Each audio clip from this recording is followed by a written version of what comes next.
bababa? Hindi ako mababa.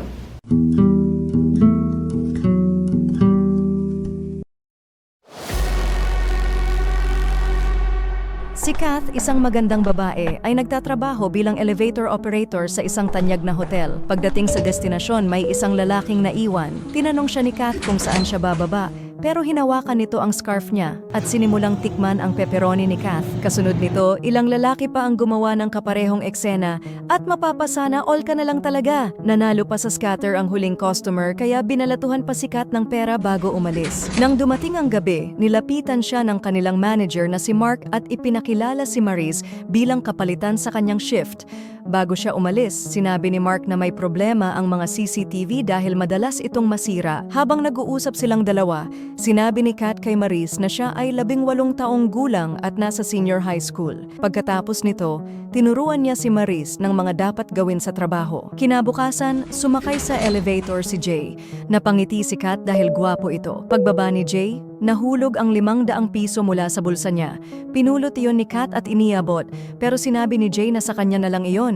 Dahil dito kinilig si Kath at hindi napigilang ngumiti. At sa break time, napadaan sina Kath at Maris sa penthouse at nadiskubring doon nakatira ang mayamang si Jay. Humanga sila sa maganda niyang katawan, pero nang bigla siyang lumingon at mahuling nakasilip sila, agad silang tumakbo dahil sa hiya. Ilang sandali, sumakay si Jay sa elevator kasama ang ilang pasahero, kaya't nagsiksikan sila sa loob. Sa gitna ng tulakan, aksidenteng natamaan ni Jay si Kath sa kamay ng dala niyang jumbo chorizo at imbes na magulat, natuwa si Kath. Napangiti si Jay at tila na challenge, kaya inulit pa niya ito. Pareho silang namula sa init ng tagpo, kaya nang makababa na ang iba, pinindot ni Jay ang elevator hold at walang tigil na minukbang ni Jay ang pepperoni ni Kath. Habang lunch break, nagkwento si Maris tungkol sa hirap ng buhay at kakulangan sa sahod. Pinayuhan niya si Kath na tapusin ang pag-aaral para hindi magdusa sa hinaharap. Ikinuwento rin niyang nakuha niya ang number ni Jay mula sa files at pangarap niya itong mapangasawa para makaahon sa kahirapan. Pagbalik ni Kath sa trabaho, sumakay si Jay sa elevator at nagkangitian sila. Habang paakyat papunta sa penthouse, hindi na napigilan ni Jay ang alaga nitong ibon na tumayo. At dahil na rin nabitin at di nabusog si Jay sa una nilang tagpo, kaya niyaya niya si Kath sa kanyang unit. At doon sinimot ni Jay ang leftover na pepperoni ni Kath. At matapos ang kanilang mukbang, sinabi ni Jay na maliligo muna siya. At bago pumasok sa banyo, hiniling niyang isarado na lang ni Kath ang pinto kung sakaling umalis ito. Sa opisina, binigyan ni Mark si Maris ng 4,000 piso. Pero umangal ito dahil 15,000 piso ang hinihingi niya. Naiirita si Mark dahil galing sa bulsa niya ang pera, kaya nagsorry si Maris at tinanggap na lang ang pera. Ikinuwento din ni Mark na mababawas pa sa sahod niya ang gastos sa mga sirang CCTV. At para pakalmahin siya, minasahe ni Maris ang kanyang likod.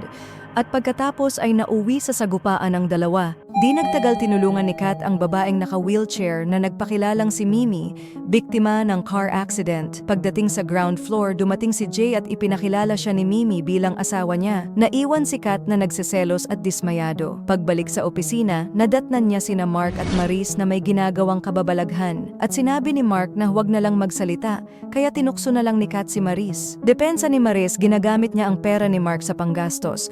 Maya-maya, sinabi ni Maris na si Jay ay may kasamang ibang babae, kaya agad umalis si Kath at biglang nag-iba ang mood. Habang nagtatrabaho, bumalik ang isang customer at niyaya si Kath sa alapaap. Bago sila magsimula, dumating si Jay at nahuli sila, kaya nagdahilan ng lalaki at bumaba sa ika-15 palapag. Pagkaalis niya, sinungitan ni Kath si Jay at sarkastikong pinababa ito sa penthouse na lalo namang ikinainis ni Jay. Pag-uwi ni Jay, binanggit ni Mimi ang alok ng broker tungkol sa rest house at tinanong kung bibilhin nila ito. Galit na sagot ni Jay, siya na lang ang magdesisyon dahil hindi naman pinapansin ni Mimi ang opinyon niya. Dahil sa kapansanan, humingi ng tawad si Mimi at nag-blow ito ng kandila ni Jay dahil ito lang ang kaya niyang gawin. Kinabukasan, nasalubong nina Jay at Mimi si Kath na papasok sa school. Pinuri siya ni Mimi at tinanong kung may boyfriend na. Sagot ni Kath, minsan na siyang umibig pero niloko lang, sabay tingin kay Jay. Isang araw sa elevator, binigyan siya ni Jay ng iPhone, dahilan para muli siyang maging marupok. Habang nagtatawanan sila at nakahold ang elevator, narinig sila ni Mimi na mas maaga maagang umuwi mula sa therapy. Nagulat si Jay nang biglang dumating ang asawa niya mula sa therapy ng mas maaga kaysa sa inaakala niya.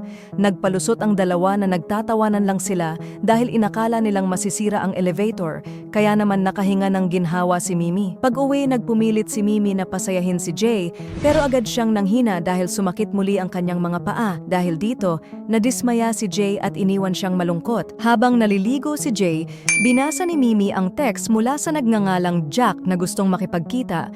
Agad inagaw ni Jay ang cellphone at sinabing kliyente niya lamang ito. Sabi pa niya, huwag na siyang hintayin dahil gagabihin siya. At pagdating sa parking lot, si Jack pala ay si Kath. Sinabihan siya ni Jay na hintayin ang tawag niya bago mag-text at iniabot sa kanya ang malaking halaga ng pera na ikinatuwa ni Kath.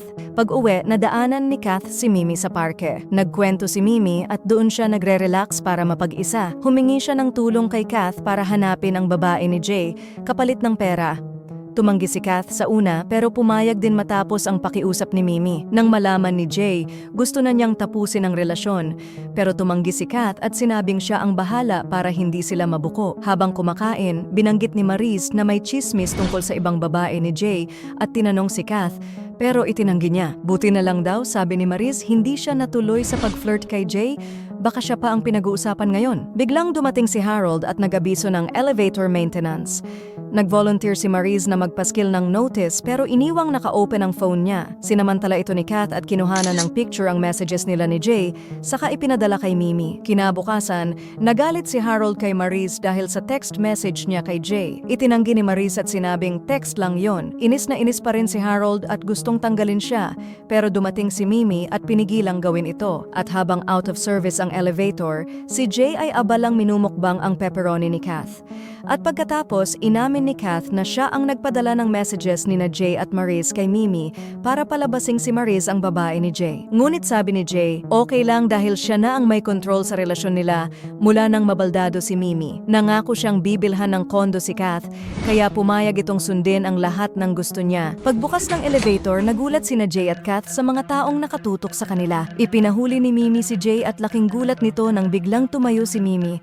Sinabi ni Mimi matagal na pala siyang nakakalakad at nagkunwari lang para mabisto ang pagtataksil ni Jay at makuha ang ebidensya laban sa kanya. Habang inaaresto si Jay, nilapitan ni Kath si Mimi at naalala ang sandaling inamin niya ang katotohanan.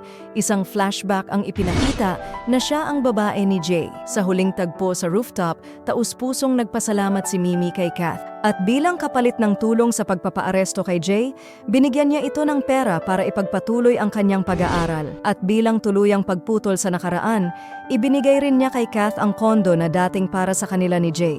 At dito na nagwawakas ang ating kwento. Sana ay nag-enjoy kayo sa panunood. Maraming salamat sa inyong walang sawang suporta at pagsubaybay. Huwag kalimutang mag-like at i-share ang video sa mga kakilala nyo. Hanggang sa susunod na lang na kwento, kita-kits!